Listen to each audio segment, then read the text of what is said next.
Mon père m'a renvoyé du restaurant que j'ai bâti et m'a dit, « C'en est fini de toi ici, mon fils. Ne reviens pas. » Puis il a effacé mon nom de partout et m'a remplacé par mon frère. 3 mois plus tard, leur enquête pour fraude a commencé. Je m'appelle Antoine Dubois, j'ai 36 ans. J'ai cofondé un restaurant appelé La Table du Bois avec ma famille, mon père, Olivier, ma mère, Céleste, et mon jeune frère, Julien. Ce qui avait commencé comme un petit bistrot graisseux dans une ruelle est devenu un nom dont la ville de Lyon était fière. Tous les critiques écrivaient sur notre héritage familial. Mais soyons honnêtes, l'héritage, c'était moi.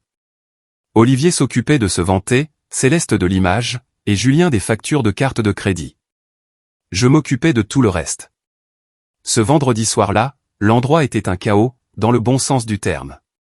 Coup de feu du dîner, salle comble. L'odeur de steak poêlé, de beurre et de romarin envahissait les bouches d'aération.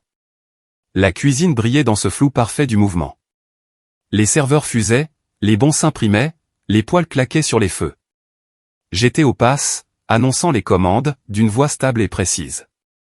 2 entrecôtes saignantes, 3 filets, feu à la table 12, ai-je lancé.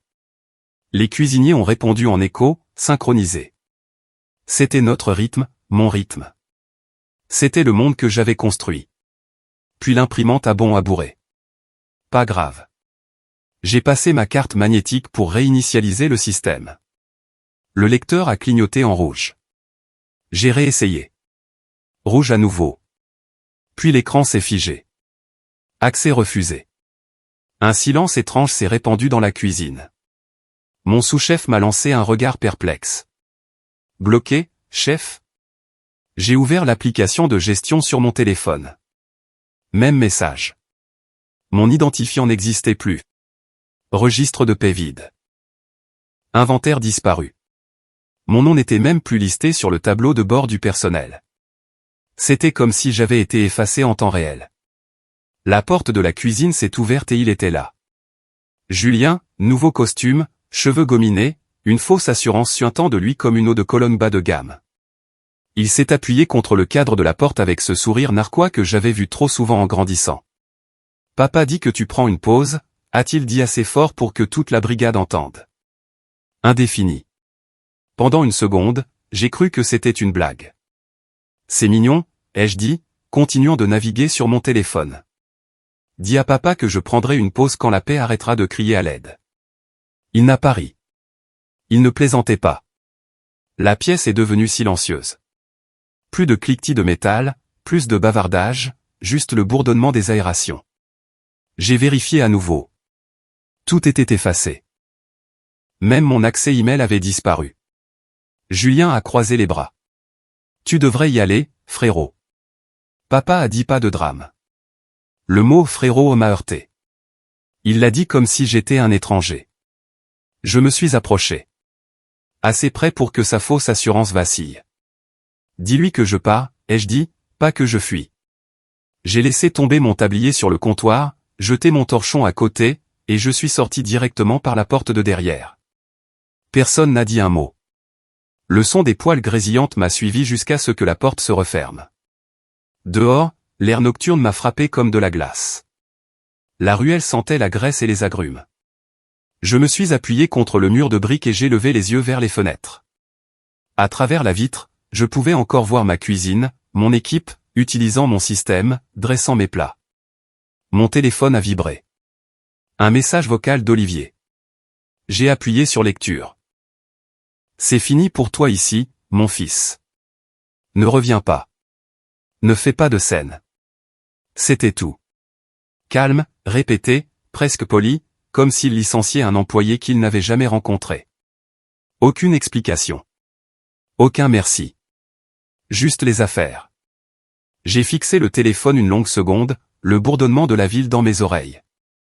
Ma mâchoire s'est serrée. Ma main a tremblé une fois avant que je ne me reprenne. Puis j'ai ri. Pas un rire amusé, juste court et sec. Il pensait vraiment que j'allais supplier, ai-je murmuré. Mignon. J'ai sorti une cigarette, l'ai allumée, et me suis adossé au mur. La fumée s'est élevée dans l'air nocturne, se mêlant à l'odeur d'oignon grillé des aérations. À travers la fenêtre de la cuisine, j'ai vu Julien prendre ma place, essayant de se donner des airs de chef. Il pointait des choses comme s'il savait ce que c'était. Les cuisiniers hochaient la tête, faisant semblant. J'ai presque eu pitié de lui. Presque. J'ai tiré une autre bouffée et expiré lentement. Chaque recette de ce menu, chaque processus, chaque contact avec un fournisseur, tout venait de moi. Les menus, l'image de marque, même la stupide playlist qu'il passait en boucle le week-end. C'était à moi. Il pouvait effacer mon nom du site web, mais il ne pouvait pas m'effacer de leur affaire. J'ai jeté mon mégot dans la benne et me suis dirigé vers ma camionnette. L'enseigne au-dessus de l'entrée brillait comme pour se moquer de moi.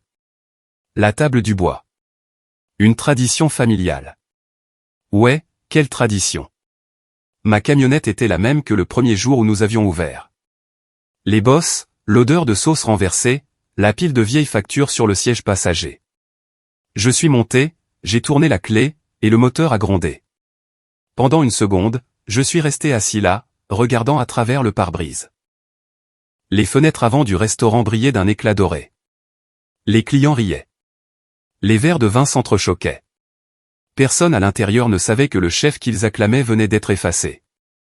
J'ai fouillé dans la boîte à gants et trouvé une vieille photo. Moi et Olivier devant le premier emplacement.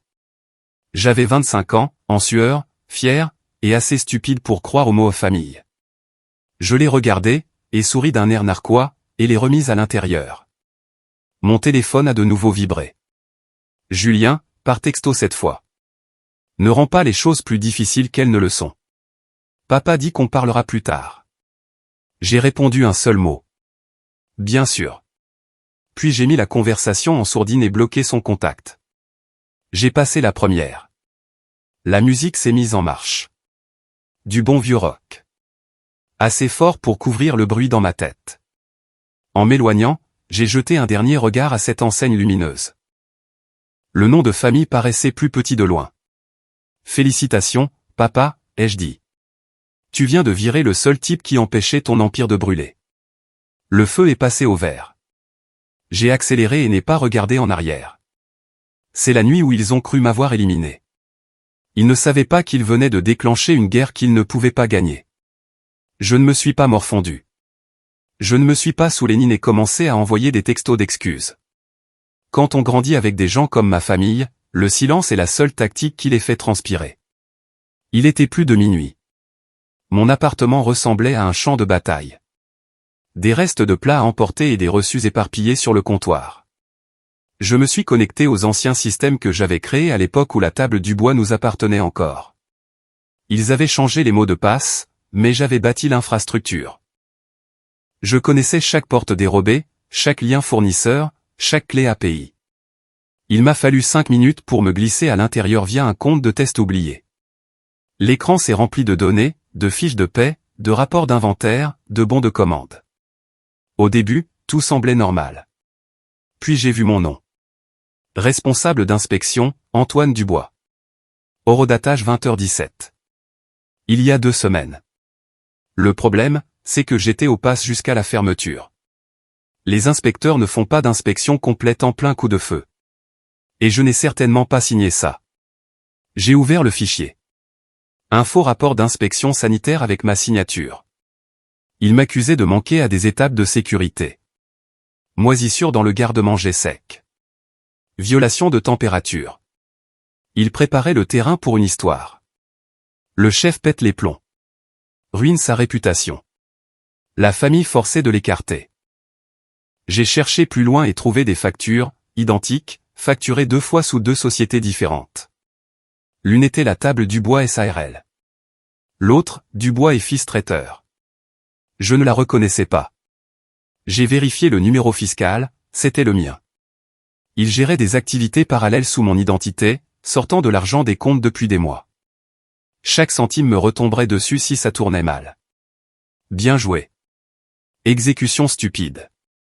J'ai pris une longue inspiration, puis j'ai commencé à tout sauvegarder. Email, PDF, historique de transactions. J'ai tout mis dans un dossier crypté sur un disque dur séparé. Je l'ai nommé incendie. À mi-chemin, mon téléphone a vibré. Léo Martin, mon ancien chef de cuisine, le seul dans ce bâtiment avec une colonne vertébrale. Salut, chef, a-t-il dit quand j'ai répondu. Tu vois ce qu'ils font? J'en vois beaucoup, ai-je dit. Quoi de neuf? Ils renomment tes plats. Ce poulet au cognac. C'est la spécialité de Julien maintenant. Même recette, même assiette. Ils avaient de nouveaux menus prêts. Des boîtes sous film plastique dans le bureau. Je n'ai pas pu m'empêcher de rire. Laisse-le faire. Il le brûlera de toute façon. Léo a gloussé, mais je pouvais entendre la colère sous-jacente. Ils disent que tu les as laissés tomber. Que tu ne supportais pas la pression. Laisse-les parler, ai-je dit. La pression, c'est ce qui les transforme en flaques.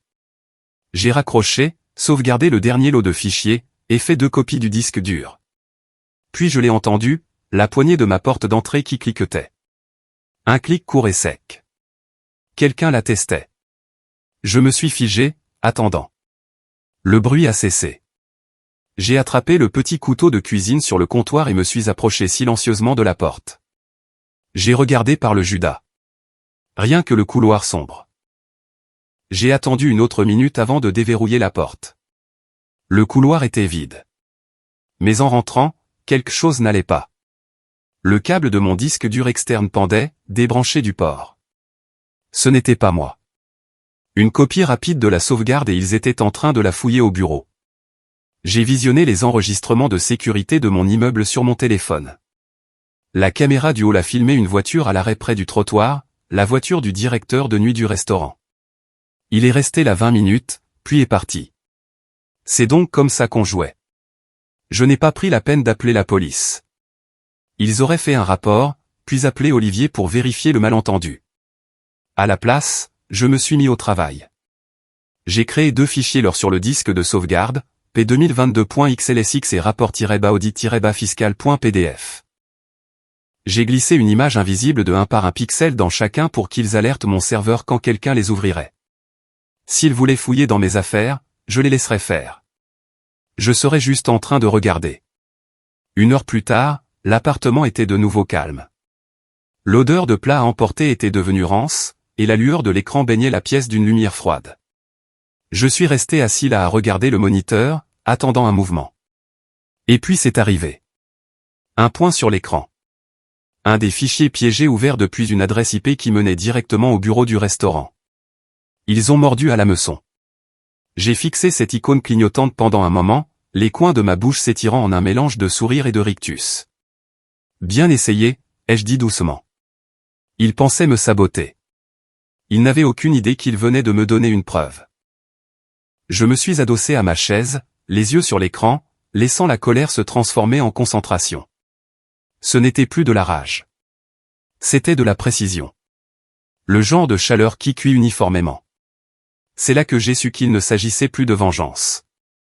Il s'agissait de rectification. On ne crie pas quand une recette tourne mal. On la réécrit. Le tracker a clignoté à nouveau. Vous n'avez aucune idée de ce que vous venez de faire, ai-je dit. Puis j'ai sauvegardé la vidéo, fermé l'ordinateur portable, et me suis versé un autre verre. La partie avait officiellement commencé. Dès le lundi matin, les fissures ont commencé à apparaître. La table du bois déclinait rapidement. Les salaires n'ont pas été versés, les livraisons n'arrivaient pas, et les fournisseurs avec qui je travaillais depuis des années ont commencé à m'envoyer des captures d'écran de messages de paiement échoués. Je n'ai pas dit un mot. J'ai juste observé. Le lendemain, la page Yelp du restaurant a commencé à se remplir d'avis à 1 étoile. Nourriture froide, service médiocre, gestion désastreuse. La moitié semblait avoir été écrit par quelqu'un de pressé. J'ai vérifié les noms d'utilisateurs, de nouveaux comptes, tous créés au cours des dernières 48 heures. Le mercredi, maman a décidé de faire du contrôle des dégâts à sa manière habituelle en jouant la sainte en ligne. Céleste Dubois, priez pour mon fils, Antoine. La santé mentale n'est pas une blague. La famille avant tout, toujours. Je l'ai vu en mangeant un sandwich au comptoir de ma cuisine. J'ai failli m'étouffer de rire. La santé mentale, ai-je marmonné. Madame, je m'ennuie, c'est tout.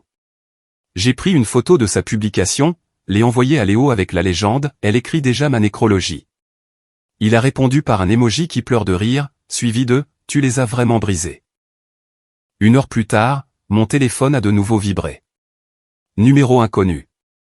J'ai répondu. Monsieur Dubois, ici Noémie Trentin du guide gourmand de la ville. Je voulais vous interroger sur certains commentaires Yelp sous votre nom. Avez-vous vraiment qualifié votre propre restaurant de naufrage de népotisme? Celle-là m'a pris par surprise, mais seulement une seconde. Non, ai-je dit, mais ce n'est pas un mauvais titre. Quand nous avons raccroché, j'ai vérifié. Effectivement, 5 faux comptes, tous utilisant des variantes de mon nom. Chef AD, Antoine des 99, Dubois officiel. Au lieu de jouer aux gendarmes, je les ai appâtés. J'ai répondu depuis un compte anonyme avec une phrase choc et un lien vers une déclaration complète. Une URL courte que je contrôlais, avec un jeton différent pour chaque réponse. En quelques minutes, ils ont cliqué. Les journaux de mon serveur se sont illuminés, provenant du même bloc d'adresse IP statique. Le siège social de la table du bois. Négligent. Je me suis adossé à ma chaise, j'ai souri, et j'ai mis en ligne quelque chose que j'avais gardé. Un des messages vocaux d'Olivier, où il hurlait sur le manque de respect et comment oses-tu défier ton père. Je l'ai envoyé à un blogueur culinaire local qui aimait les scandales familiaux plus que la nourriture. Le lendemain matin, l'extrait s'était répandu partout. Titre, querelle de famille à la table du bois. Le chef contre le patriarche. Les commentaires ont afflué. La moitié de la ville a choisi son camp. Certains m'ont qualifié de courageux. D'autres, de fou. Quoi qu'il en soit, ils parlaient de moi, pas d'eux. La famille a implosé, comme prévu. Julien a tenté de limiter les dégâts sur Twitter. Veuillez respecter notre vie privée pendant cette période difficile. Nous restons attachés à l'excellence culinaire et à l'unité familiale. Chaque réponse était un mème. Céleste a changé de tactique, publiant des versets bibliques sur le pardon et les fils prodigues. Olivier est passé en mode nucléaire. Avocats, menaces, communiqués de presse remplis de mots comme diffamation et violation de marque. Tout cela n'était que du bruit. Je continuais simplement à manger mon sandwich et à les regarder s'effondrer en temps réel. Cet après-midi-là, un coursier s'est présenté à mon appartement. Pas d'adresse de retour, juste une petite boîte en carton. À l'intérieur, des documents de prêt imprimés, de fausses factures, quelques contrats vierges, et un post-it jaune avec l'écriture de ma mère. Ne ruinons pas le nom de la famille. Céleste. J'ai éclaté de rire. Vous avez 40 ans de retard pour ça. J'ai parcouru la pile. La paperasse était bâclée. Des signatures copiées d'anciens formulaires. Certaines pages avaient encore des notes de mes modèles. Ils n'étaient pas seulement désespérés. Ils étaient assez arrogants pour penser que je ne reconnaîtrais pas mon propre travail. J'ai pris des photos de tout, les classées dans mon dossier incendie, et me suis versé un autre verre. Puis mon téléphone a de nouveau vibré. Léo. Ils disent que tu as volé de l'argent, mec. Fais gaffe. J'ai souri. Il ferait mieux d'espérer que non. Il a répondu par un emoji qui rit et un avertissement. Julien essaie de nettoyer les comptes, quoi que ça veuille dire. Je savais exactement ce que ça voulait dire. Il s'agitait, déplaçait des chiffres, supprimait des enregistrements, prétendant que rien de tout cela n'arrivait. Mais ce genre de panique laisse des empreintes partout. J'avais déjà appris à les collecter. Quelques minutes plus tard, j'ai vérifié à nouveau la page Yelp du restaurant. Quelqu'un avait répondu aux faux avis. Compte officiel, coche de vérification.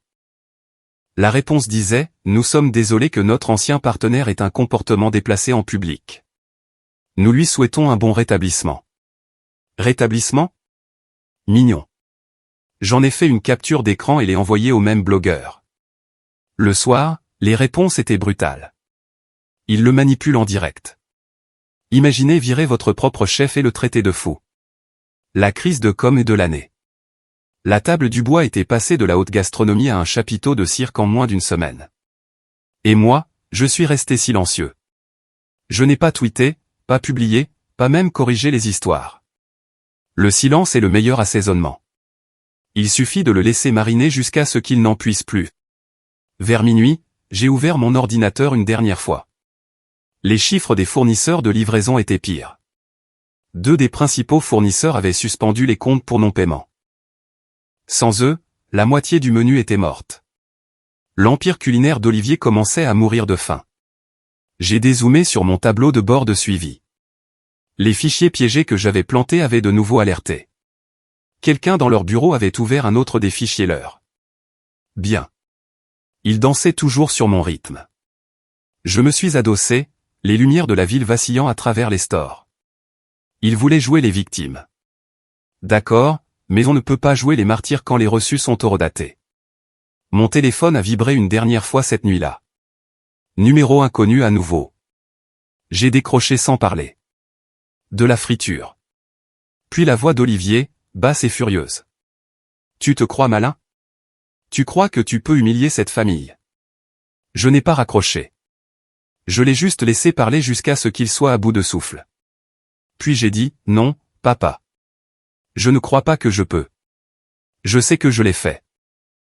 J'ai raccroché avant qu'il ne puisse répondre. Il m'avait déclaré la guerre avec des mensonges, des publications et de la pitié. J'avais répondu avec des preuves.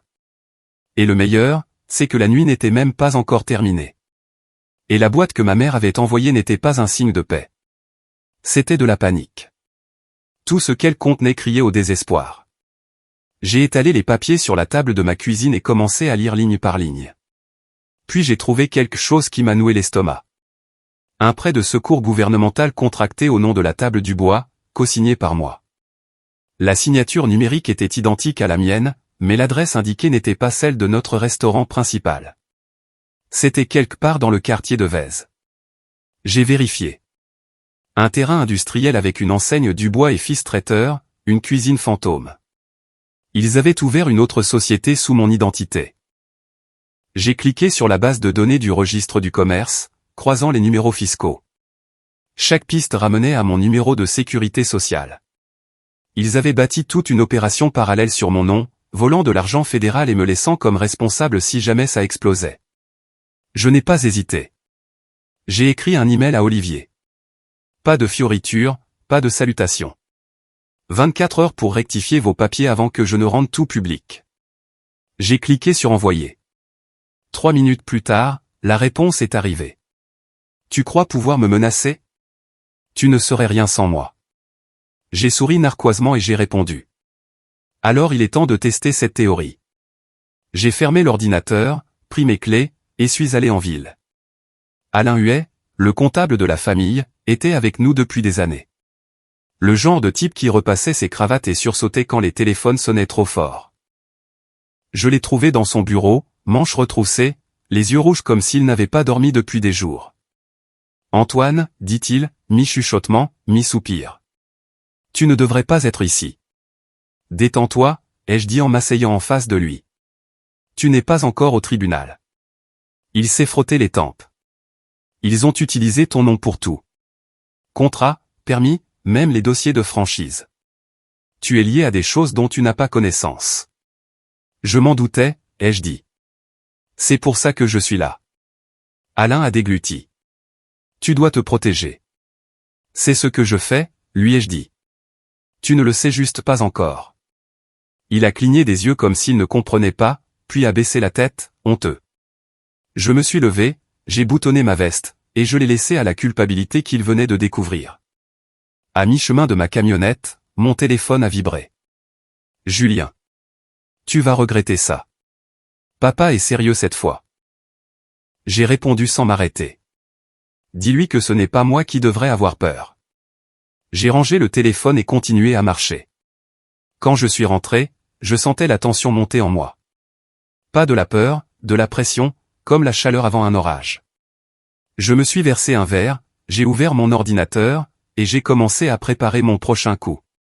Sauvegarder tout sur des serveurs cryptés et dans le cloud. S'ils voulaient m'effacer, je m'assurerais que le monde voit ce qu'ils avaient fait d'abord. Puis le téléphone a de nouveau sonné. Mon avocat, Guillaume David. Antoine, dit-il. Sa voix semblait lourde. Je ne peux plus te représenter. J'ai marqué une pause. Pardon? Ça devient compliqué. Ton père a des relations et ça pourrait nuire à mon cabinet. C'est juste trop risqué. Donc, tu te retires. Je suis désolé, mec. Je dois le faire. Il a raccroché avant que je puisse répondre. J'ai fixé le téléphone quelques secondes, puis je l'ai posé. La colère est montée rapidement, nette et contrôlée. J'ai frappé mon poing sur le bureau une fois, assez fort pour faire trembler le verre à côté. Très bien, ai-je dit à la pièce vide. Je me représenterai moi-même. Je suis moins cher. J'ai ouvert un nouveau document et commencé à tout noter. Date, nom de compte, identifiant de transaction, fausses adresses, liens fiscaux. Je ne bâtissais plus un dossier. Je bâtissais une arme. J'ai vérifié les annonces en ligne de la cuisine fantôme une dernière fois. Ils venaient de mettre en ligne de nouvelles photos ce matin-là. Éclairage bas de gamme, faux avis de clients, l'écriture de Julien sur les légendes du menu.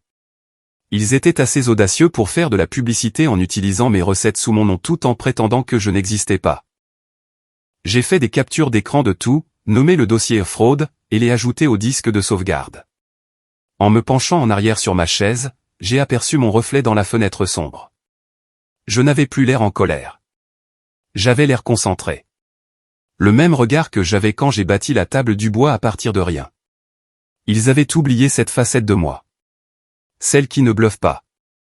Mon téléphone a de nouveau vibré. Un autre email d'Olivier. Cours cette fois. Tu ne comprends pas ce que tu fais. Je n'ai pas répondu. J'ai juste souri et me suis dit, je comprends exactement ce que je fais. J'ai passé le reste de la nuit à classer et étiqueter chaque pièce à conviction. À l'aube, j'avais une trace écrite claire menant directement à eux. Le genre de trace qu'aucun avocat, aucune communication de crise, aucune fausse larme ne pouvait effacer. Je fouillais dans des dossiers fiscaux depuis des heures, assemblant les pièces de leur désordre en quelque chose que je pouvais utiliser. La plupart étaient la même chose. Fausses factures, déclarations en double, calcul bâclé. Mais enfoui au milieu d'un dossier, j'ai trouvé quelque chose de nouveau. Un document que je n'avais jamais vu. Titulaire de la police, la table du bois, SARL. Assuré, Antoine Dubois. Type de police, assurance vie homme clé. Indemnité, 750 000 € en cas de décès inattendu. Bénéficiaire, Olivier Dubois. Ma signature se trouvait en bas. Nette et familière. Seul problème, ce n'était pas la mienne. J'ai vérifié la date de création. Mise à jour il y a 2 semaines. L'email indiqué comme mon contact n'était pas le mien non plus. C'était une adresse Gmail confuse. Pendant une seconde, je l'ai juste fixée. Une police qui payait à mon père 3/4 de million d'euros si quelque chose m'arrivait. Ce n'était plus de la fraude. C'était un mobile. J'ai appelé la compagnie d'assurance, prétendant être mon propre assistant. Des années de travail en restauration vous apprennent à paraître professionnel sous pression. Bonjour, ici Daniel au nom de Monsieur Dubois. Nous devons vérifier certains détails du compte. La représentante n'a pas hésité. Bien sûr. Confirmons. Faites-vous référence à la police d'assurance vie professionnelle mise à jour le 8 ? Exactement celle-là, ai-je dit. Elle a énuméré les informations de base. Olivier listé comme propriétaire de la police, mon faux email au dossier, l'accord de bénéficiaire mis à jour récemment. C'était un avenant simplifié sans examen médical qu'ils avaient fait passer avec une signature électronique falsifiée et un email usurpé. Sur leur écran, ça passait. Dans le mien, ça criait au faux. Le ton de sa voix me disait tout. De son côté, tout était en ordre. Merci, ai-je dit, gardant ma voix stable. C'est tout ce dont j'avais besoin. J'ai raccroché et j'ai ri, un son sec et sans joie. Apparemment, je vaux plus mort qu'au dîner. Le son n'a pas duré longtemps. Cette nuit-là, je suis resté à mon bureau, repassant les faits. Ils ne m'avaient pas seulement volé. Ils avaient construit une trace écrite légale qui me donnait de la valeur si j'arrêtais de respirer. C'est le genre de combine qu'on ne règle pas avec un communiqué de presse. J'ai commencé à tout organiser pour la prochaine étape, la contre-attaque. Les rapports de fraude étaient presque prêts. J'avais prévu de les envoyer aux autorités d'ici le week-end. Maintenant, j'ai ajouté le dossier d'assurance en haut de la pile. Vers 22 heures, quelqu'un a frappé à ma porte. 3 coups brefs. Je n'attendais personne. J'ai attrapé le petit couteau pliant sur le comptoir et regardé par le Judas. Julien. Il avait l'air différent. En sueur, pâle, nerveux, comme quelqu'un qui s'était disputé pendant des heures et qui avait perdu. J'ai ouvert la porte à moitié. « Qu'est-ce que tu veux ?» ai-je demandé. Il a changé de pied. « Papa pète les plombs, frérot. Il n'a pas dormi depuis des jours. Maman pleure tous les soirs. Tu n'as pas besoin de tout gâcher. On peut arranger ça. » Je me suis appuyé sur le cadre de la porte. « Tu es venu me menacer ou t'excuser ?» Sa mâchoire s'est crispée. « Tu vas détruire la famille. » J'ai souri, un sourire petit et acéré. « Vous l'avez déjà fait. » Je ne fais que poser le panneau.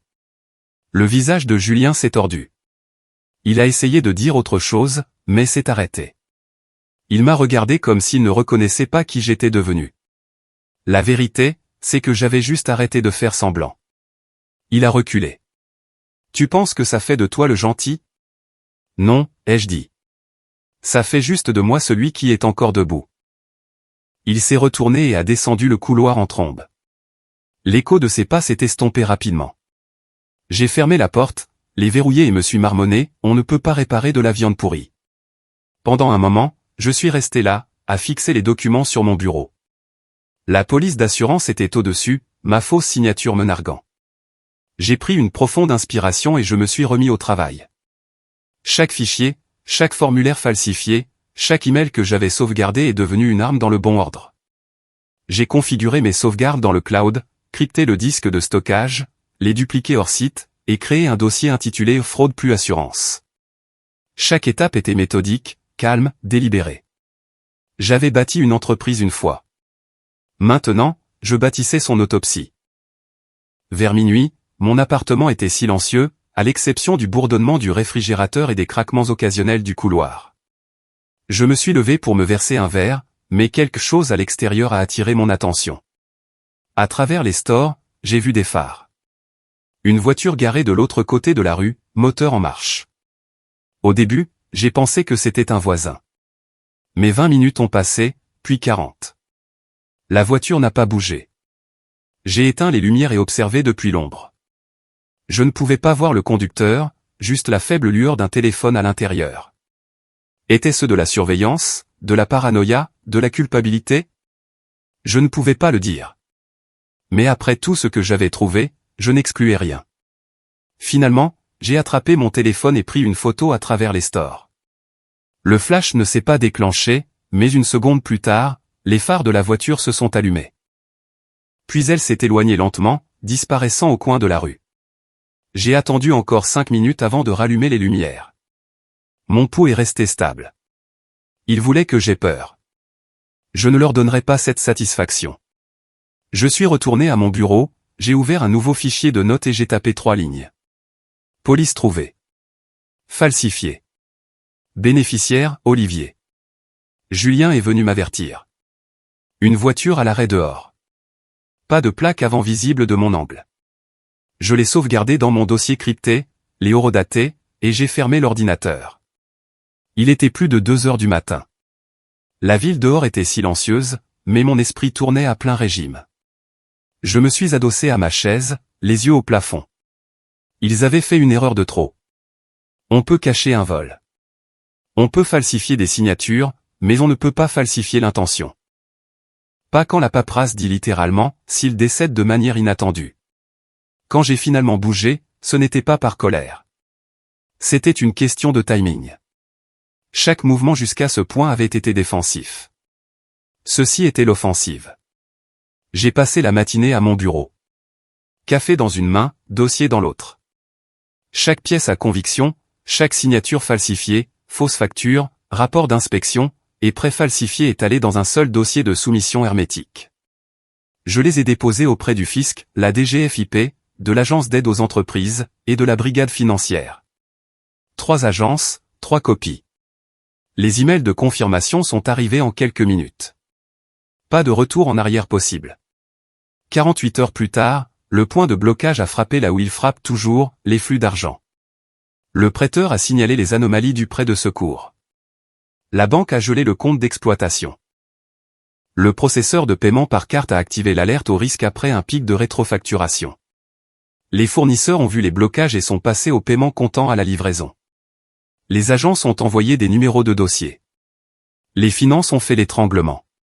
Le troisième jour, mon téléphone est devenu une symphonie de panique.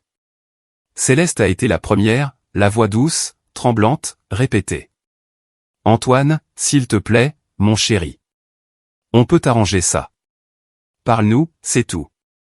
Tu fais du mal à tout le monde. Puis Olivier, la voix assez tranchante pour couper du verre. Espèce de petit salaud ingrat.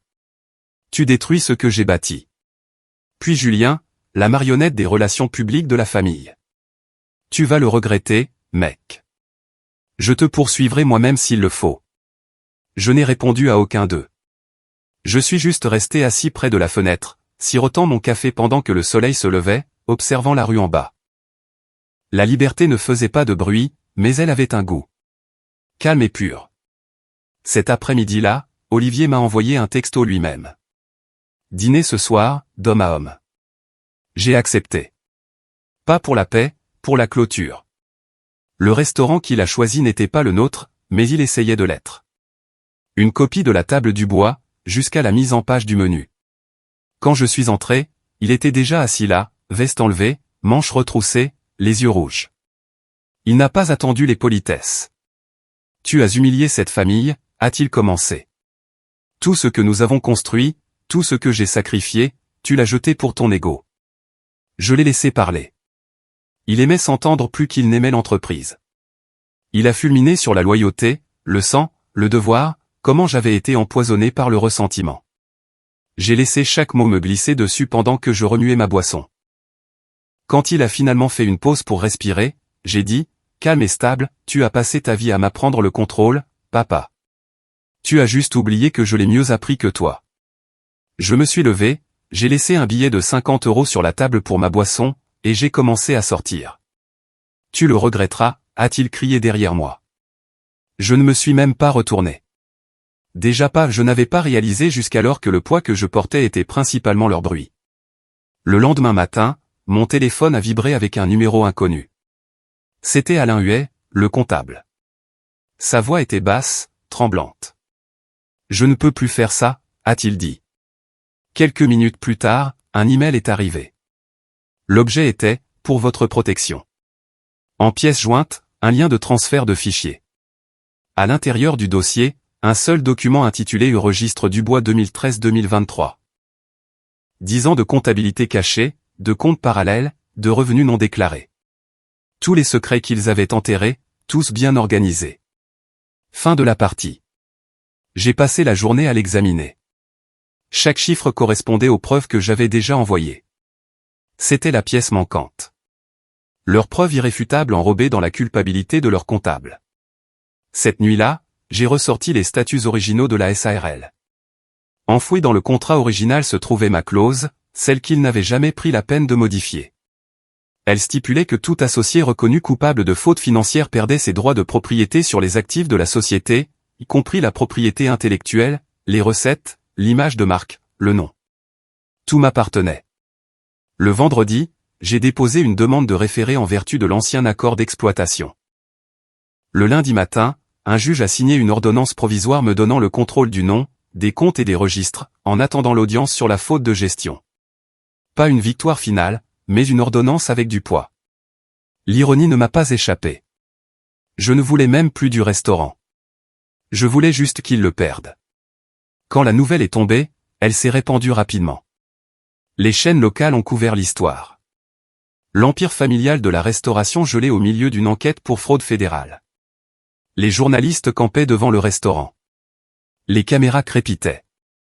Olivier a finalement parlé publiquement, debout devant les portes fermées, un micro sous le nez. Sa cravate était de travers. Sa voix était brisée par la rage. Ce sont des mensonges. Mon fils a trahi cette famille. Il a manipulé le système pour voler ce qui nous appartient.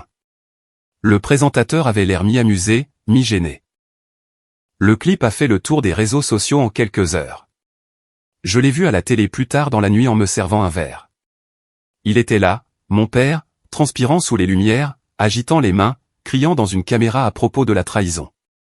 J'ai souri, levé mon verre, et marmonné, ravi de le voir enfin cuisiner quelque chose. Sa propre réputation. Pour la première fois depuis des années, l'appartement semblait calme, dans le bon sens. Pas d'appel, pas de menace, pas de culpabilité. Je me suis adossé, pensant au premier jour où j'avais cuisiné pour lui. À l'époque où le restaurant n'était qu'une idée, avant l'argent, avant les mensonges. Je me suis souvenu de la façon dont il souriait alors. Fier, humain. Cette version de lui était morte bien avant que je n'appuie sur envoyer pour ses dossiers. Maintenant, il ne restait que les retombées. J'ai éteint la télé, ouvert mon ordinateur, et vérifié mes emails une dernière fois. Les enquêteurs fédéraux avaient déjà répondu. Merci pour votre coopération. C'était tout. Pas de drame, pas de confrontation finale, juste des résultats. Je suis resté assis là, regardant le message se fondre dans la liste de la boîte de réception, et j'ai réalisé quelque chose. Je n'avais pas seulement gagné. J'y avais mis fin. La table du bois était de nouveau à moi, mais ce n'était plus chez moi. C'était une pièce à conviction, la preuve que le contrôle et l'ego se dévoreront toujours. Et pour une fois, je n'étais pas au menu. Le titre a fait la une avant le lever du soleil. L'empire de la restauration familiale s'effondre au milieu d'une enquête fédérale. Je n'ai pas célébré. Je l'ai juste lu une fois, j'ai plié le journal et je l'ai jeté à la poubelle. La photo en dessous en disait assez. Olivier debout devant la table du bois, les mains en l'air, le visage tordu en pleine phrase tandis que les caméras crépitaient autour de lui. La légende le qualifiait de patriarche déchu de la grande cuisine. Quelques heures plus tard, mon téléphone a vibré. Un nouveau message vocal. Je savais déjà de qui il s'agissait. J'ai appuyé sur lecture. Tu n'as jamais été l'un des nôtres, a dit Olivier, la voix fatiguée et brisée. Je l'ai effacé avant qu'il ne finisse sa phrase. Des mois s'étaient écoulés depuis l'effondrement. Les enquêtes étaient toujours en cours. Mais à ce moment-là, le nom du bois était devenu une fable édifiante. Olivier et Céleste ont disparu de la scène publique. Julien a essayé de se réinventer en ligne, postant des citations de motivation entre deux tweets de crise de nerfs. Je m'en fichais. J'étais passé à autre chose. Par le biais d'une société holding, j'ai racheté l'un des anciens locaux du restaurant. Le plus petit, la première extension que nous avions ouverte. Le bâtiment était vide depuis 6 mois, la poussière assez épaisse pour y laisser des empreintes. L'enseigne disait encore la table du bois en lettres dorées fanées. Je l'ai démonté moi-même. Le nouveau nom a été installé 2 semaines plus tard. Le registre. Pas de marque familiale, pas de slogan sur l'héritage, juste un mot qui signifiait l'équilibre. J'ai d'abord appelé Léo Martin. Il n'a même pas hésité. Dis-moi quand je dois venir, a-t-il dit. Nous avons ouvert discrètement. Pas de communiqué de presse, pas de battage médiatique, juste un espace propre, une cuisine ouverte, et une nourriture qui parlait d'elle-même. Léo dirigeait la brigade. Je m'occupais de la salle. Nous travaillions comme avant toutes ces bêtises. Pas de cris, pas d'ego, juste de la précision. L'endroit a vite pris. Les clients aimaient son honnêteté. Pas d'histoire de communication fantaisiste, pas de mélodrame familial, juste de la nourriture qui avait le goût de quelque chose fait avec soin. Les critiques étaient simples et vraies. L'une disait, on se sent en paix à l'intérieur. Celle-là m'a marqué. Quelques mois plus tard, une journaliste s'est arrêtée. La trentaine, vive, curieuse. Elle a commandé le poulet au cognac, mon ancienne recette, et a demandé une interview après le repas. J'ai accepté. Elle a ouvert son carnet. Pourquoi l'avoir appelé le registre? J'ai souri. Parce que tôt ou tard, tout le monde règle ses comptes. Elle l'a noté, a hoché la tête comme si elle comprenait, et m'a laissé sa carte. Le lendemain, un article a été publié en ligne. Du feu familial à la haute gastronomie, le chef Antoine Dubois règle les comptes. L'activité a doublé. Nous étions complets la plupart des soirs. Le personnel aimait vraiment venir travailler. Pas de cris venant d'en haut. Pas de panique de dernière minute pour des factures manquantes. Juste le rythme. Le soir de l'ouverture de notre 3e mois, Léo m'a remis la liste des réservations avant le début du service. Il y avait une table marquée non réclamée. Dubois. Il m'a regardé attentivement. Tu veux que je l'annule? J'ai secoué la tête. Non, laisse-la. Quand le coup de feu du soir a commencé, la table est restée vide. Les serveurs la contournaient comme si elle n'existait pas. Je ne l'ai ni déplacée ni remplie. Elle n'était pas pour les clients. C'était un rappel. Après le départ des derniers clients et que les lumières se sont tamisées, Léo a fini de nettoyer les comptoirs. La cuisine brillait de propreté, l'acier inoxydable captant la faible lumière. Je me tenais près du passe, les mains dans les poches, absorbant tout cela. Le son des hôtes, la faible odeur d'ail et de fumée, le calme constant d'un lieu enfin en paix. Léo a regardé par-dessus. « Ça va, chef ?» J'ai hoché la tête. Mieux que jamais. Il a souri, a accroché son tablier, et est sorti par la porte de derrière. J'ai fermé à clé, me suis dirigé vers l'avant, et j'ai regardé à travers la vitre. Les lumières de la ville se reflétaient sur la nouvelle enseigne. Le registre, blanc vif sur fond noir. Le nom du bois avait disparu de la rue, comme il se devait. Je me suis retourné vers la cuisine, la table vide toujours là, intacte. Une serviette pliée reposait au centre où une assiette aurait dû être. J'ai presque ri. Ils ont essayé de m'exclure, ai-je dit doucement. Je les ai simplement effacés. J'ai éteint les lumières, le son du clic résonnant dans la salle à manger vide. Pour la première fois depuis des années, le silence ne ressemblait pas à une perte. Il ressemblait à la propriété. Quand je suis sorti, l'air était frais, calme, pur. Le genre de nuit qui n'a pas besoin d'être mérité. J'ai verrouillé la porte derrière moi, glissé la clé dans ma poche, et je me suis éloigné de la table du bois pour de bon. Le registre était à moi, mon travail, mon nom, ma paix. Et c'était suffisant.